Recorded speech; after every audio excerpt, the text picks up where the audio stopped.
The cuisine of Korea is renowned for its extensive seafood offerings, which include a number of peculiar and one-of-a-kind species of deep-sea fish. Additionally, the devil eel is considered to be one of the most well-known traditional meals in Korea. These eels are sometimes referred to as alien eels because of the peculiar morphology that they have. Today, we would like to ask you to join us in investigating the methods that Korean fishermen use to extract devil eels. How does one go about harvesting and processing the most repulsive devilfish on the planet? Despite the fact that they are referred to as devil eels, they are actually goby eels. They have a little body, but their teeth are particularly sharp, and they are always ready to bite anything that is in their vicinity. Some Koreans refer to this dish as eel wabo, which is also referred to as foreign food. They are frequently discovered in shallow coastal locations that are shallow. They have a menacing appearance with strong and vicious fangs, but they are a well-known delicacy in the southern area of Korea. The song Afternoon is about them. The fishermen of Triu Beach are required to employ unique techniques in order to successfully capture devil eels because they frequently hide in the mud of the beach. A block net is one of the traditional fishing methods that has been shown to be one of the most successful in tidal flat conditions. Due to the fact that the eels are able to emerge from their hiding place in the mud of the tidal flats when the tide is rising, the block net is an absolutely perfect tool for collecting them. Block nets are a type of fishing net that are fixed and are typically used to catch eels in coastal waters at times when the tide is changing. This particular net is very useful in tidal flats, which are the habitats of eels. In order to repair the net, individuals drive stakes made of wood into the mud. For the purpose of preventing the eels from escaping, the edge of the net is buried in the mud to a little degree. When the tide is low, the top of the net is elevated above the water level. This is done to prevent the eels from becoming trapped in the net when the tide eventually rises. In order to conduct their quest for food within the net, the eels emerge from the muck. In order to entice them, bait has already been placed. Eels attempt to return to the mud when the tide begins to recede, but they are unable to do so because the net is blocking their path. This occurs when the eels swim into the net to consume the bait. Therefore, until the water level drops, the eels will not be able to jump over the net because they are not good swimmers. Using nets, the fishermen will harvest eels from the water. With regard to the harvesting of eels, it is done by hand. During the harvesting process, fishermen go along the beaches. Tongs, or their hands, are used to capture each individual eel, which is then placed in a basket. Bamboo baskets, or small nets, are used by some individuals in order to collect fish more quickly. It is also possible for people to harvest eels using nets, in addition to nets. To entice them, there are little fish that resemble blind squid that are contained within the nets. Eels are unable to flee once they have entered the building. The traps are set up in regions where a large number of eels are found. After around 12 hours of stepping on the trap, people pick the fruit. Each trap has the potential to capture hundreds of eels. People will conserve the eels after they have been harvested in order to guarantee that they will remain fresh before they are processed. For the purpose of selling them to restaurants, healthy eels are kept in seawater tanks. Additionally, in order to sustain them for an extended period of time, many fishermen clean and dry them in the sun. By hand, each individual eel is prepared.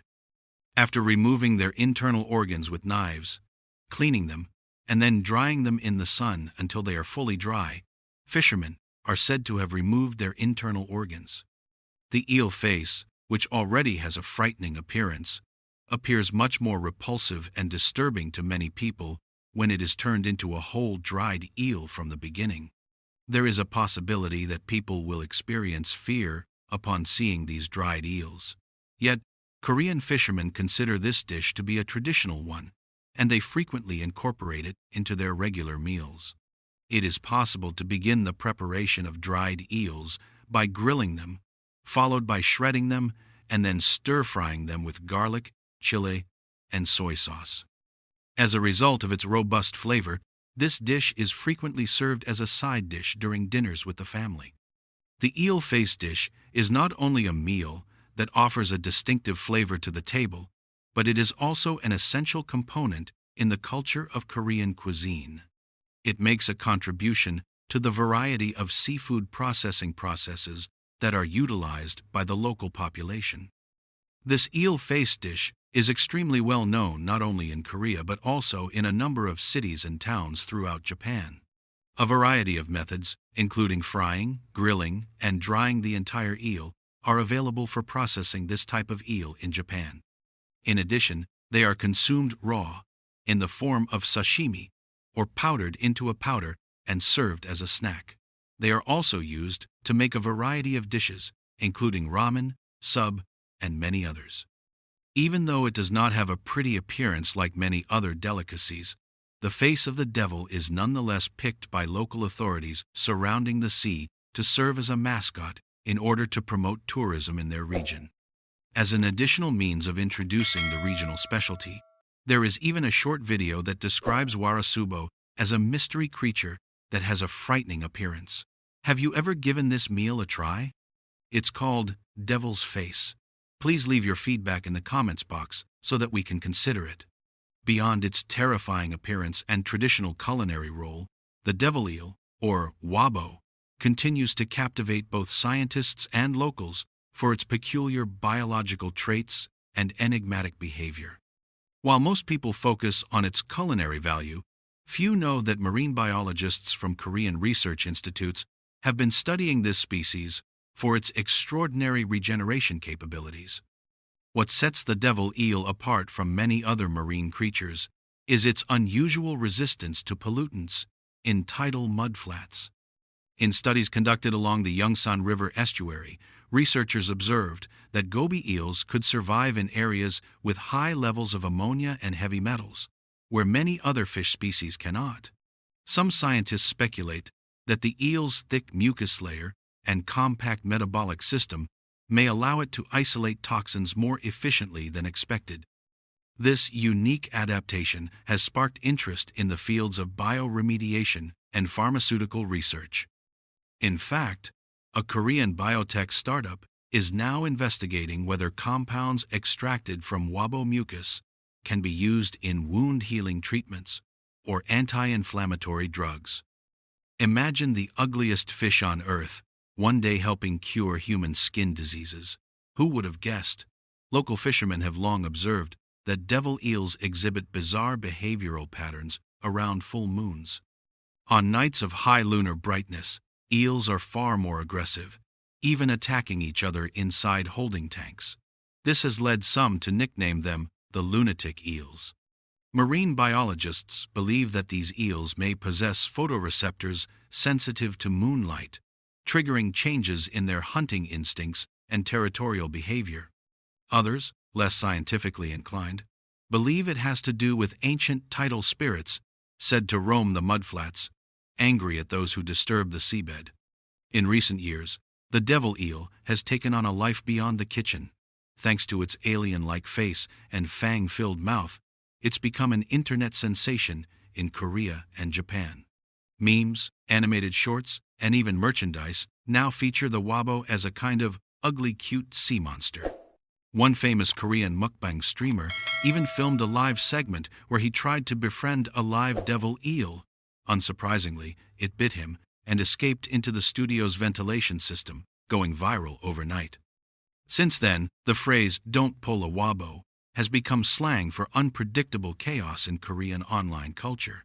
In 2024, a popular Korean horror webtoon titled Mudface depicted the devil eel as a shape-shifting creature that haunted abandoned fishing villages. The eel in the story could mimic human speech and drag people into the tidal flats. The series gained a cult following and sparked renewed curiosity about the real-life origins of the creature.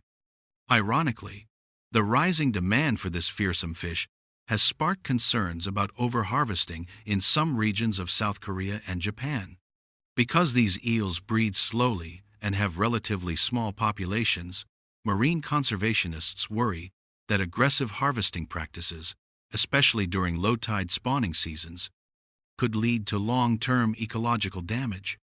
To address this, some coastal villages have started rotational harvesting programs, where certain mudflat zones are protected during breeding months. Others have introduced aquaculture projects, attempting to breed devil eels in captivity for commercial use. However, due to the eel's aggressive nature and cannibalistic tendencies, these efforts remain highly challenging. Some say the devil eel's appearance is so strange that it doesn't feel like a natural product of Earth's evolution. Online theorists joke that the wabo might have extraterrestrial DNA or be a prehistoric relic that predates even modern fish classifications. In one now-deleted online video, a fisherman near Gunsan claimed to have found a giant version of the eel, over 1 meter long, with bioluminescent skin and 2 rows of teeth. The footage was blurry, and skeptics quickly dismissed it.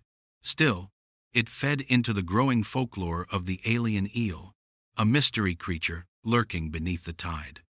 Though often feared and misunderstood, the devil eel remains one of Korea's most iconic coastal species. It's a creature of paradox, ugly but valued, feared but studied, alien-looking yet deeply tied to the heritage of fishing communities. As the tide rises and falls, the wabo continues its dance through the mud, reminding us that beauty isn't everything, and sometimes the strangest creatures hold the deepest stories.